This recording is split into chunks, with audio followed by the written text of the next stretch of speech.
Hey, what's up everybody, and welcome back to another niche focused video. And yeah, we're back talking about the brand new Blackmagic Pocket Cinema Camera 6K. So first of all, I want to say thank you so much for all the love and support, and welcome so many new people from the first unboxing and first impressions video. I got a ton of comments requesting content on this thing, and pretty much the main one, of course, is some sample footage in various scenarios. So that's exactly what I did yesterday. I grabbed Michelle and the baby and I was like, hey, let's go to the zoo. So that's what I did, and I basically took it off the gimbal and rigged it to my ultra portable setup. Yeah, this is actually as light of a rig basically as I can get. Well, I could have put my smaller V-mount battery on it, but you know, we were out all day. And speaking of batteries, I know the internal battery of this thing sucks, but a quick tip for you guys is this battery, which is the Anton Bauer V190, so it's 190 watt hours, as well as this giant Sony battery on the back, which is totally off-brand, but it's one of the F970s. I'll leave it linked in the description below. I love it because it has a little button I can press for battery indicator.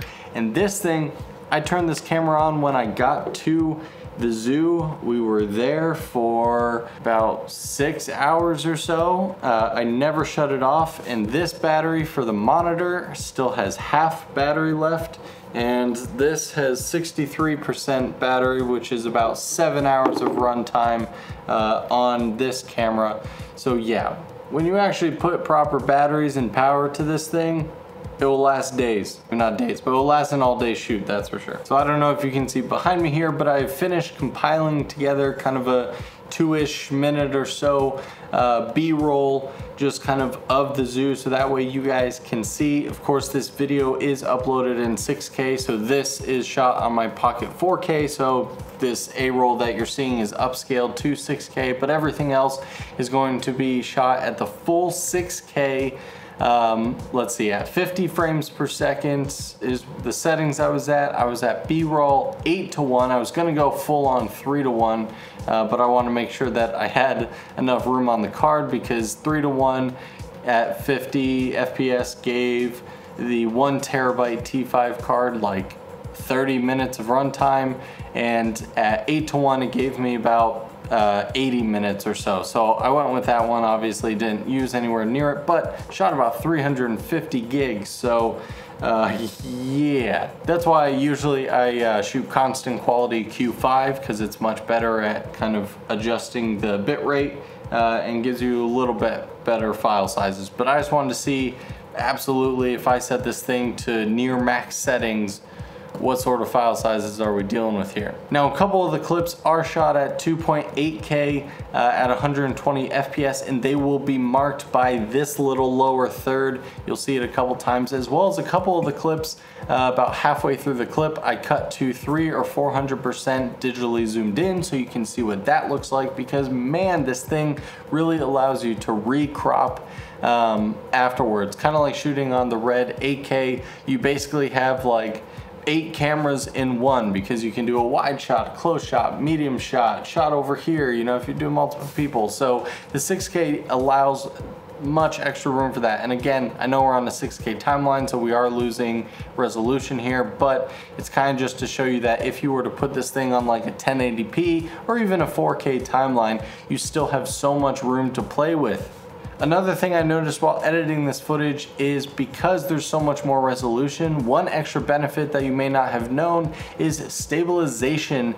To me, looks so much better, and there's so much less warping, and it just seems so much more accurate than my Pocket 4K. It may not be a night and day difference, but it is definitely a benefit that I want to throw out there. Now, there's been lots of conversation about, oh, does this thing have more latitude when it comes to the highlights and shadows? That, again, it wasn't a night and day difference thing. The Pocket 4K does great with dynamic range, and this was no exception. We went to zoo pretty much getting there. It was overcast for a decent amount of the day, but there definitely, I mean, it was high noon, and so when the sun came out, the sun really came out, and I think the way I was able to grade these shots is you can't really tell when was the overcast time and when was the direct sunlight time, because the highlight roll-off on this thing is just so nice. And lastly, before we get to the footage, I do want to mention, because it does matter arguably more than the camera itself, I was using the iffy, not so great Canon EFS 18-135 lens. I knew that we were going to be shooting zoo animals through cages, so I wanted to be able to get close-ups. It's basically, you know, a kit lens, guys, I get that, but it's pretty sharp for what it is, so it really allows that 6K footage to look, I think, pretty good. It has image stabilization, which definitely helped out a lot, because all the footage you're seeing here is all handheld, no gimbals or anything like that. But it definitely is not the most cinematic looking lens, so it's definitely a very kind of video-y, and the servo kind of focusing I despise with every fiber of my being. Can't wait to get a new zoom lens here soon.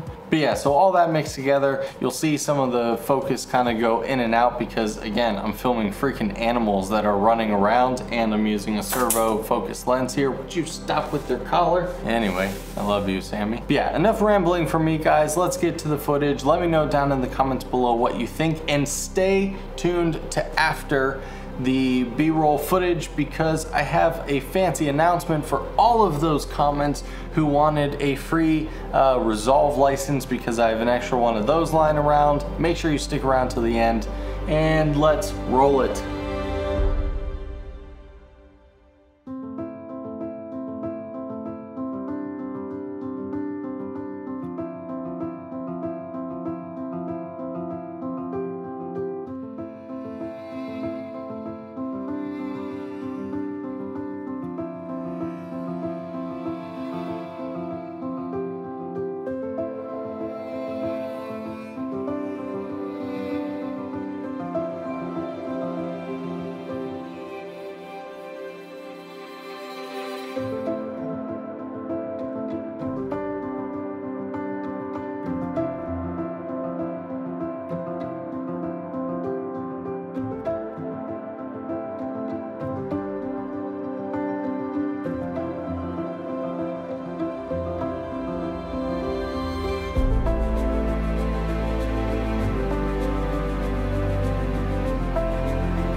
All right, hope you guys enjoyed that B-roll footage. Again, let me know down in the comments below if you thought it was good, if you thought it looked good, if you thought it looked crappy. So in my unboxing video, I basically mentioned that, hey, you know, obviously I get a new license with the 6K. I have plenty of DaVinci Resolve licenses because I've had like 3 of the cameras and they just hand licenses out like candy apparently. And so I kind of jokingly, just off the cuff, mentioned that I may give one away, and you guys completely took to storm for that, and I would feel like a total jerk if I did not actually come through with that. So yeah, I'm going to be giving the license key away to one of you guys, but I wanted to do more than just randomly picking a comment.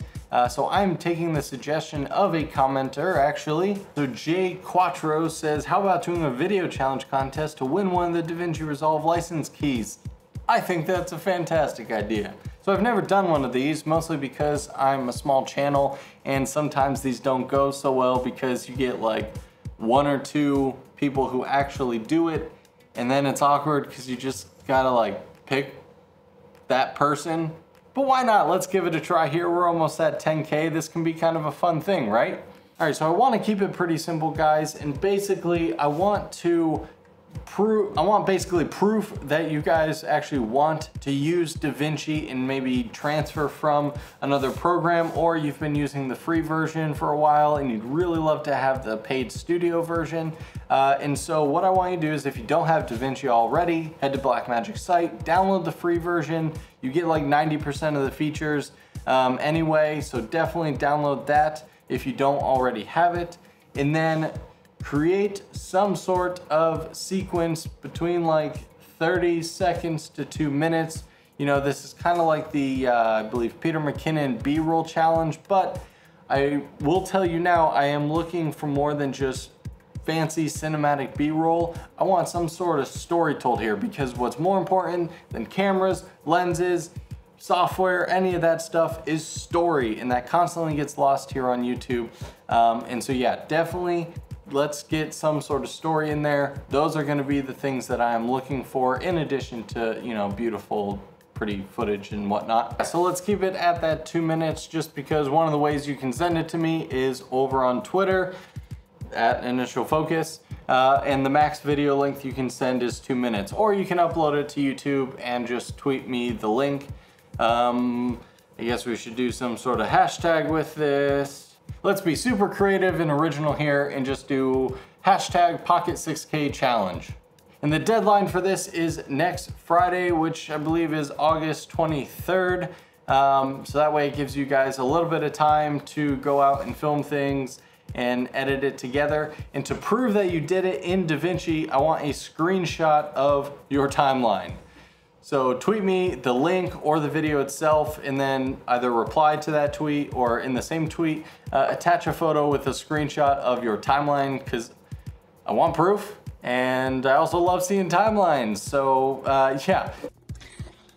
And while editing this, I forgot to mention one part. The last bit is also make sure you follow me over on Twitter, because, you know, sometimes you can't message people. So in case you're the winner, I want to be able to make sure that I can message you. And I'm also trying to grow Twitter shamelessly, so using this opportunity to hopefully get some followers. So yeah, just being honest and transparent with you guys. So yeah, head over to Twitter at Initial Focus, give me a follow as you submit these videos, or just to chat and whatever. So yeah, back to the video. That's it, guys. Definitely tomorrow hoping to have some more content on this guy. Let me know what you still want to see. We got low light tests coming. We got the red 8K versus the 6K coming. So yeah, got lots of cool content with the Pocket 6K happening, everybody. Thanks so much for watching, guys, and I hope you have a fantastic rest of your day.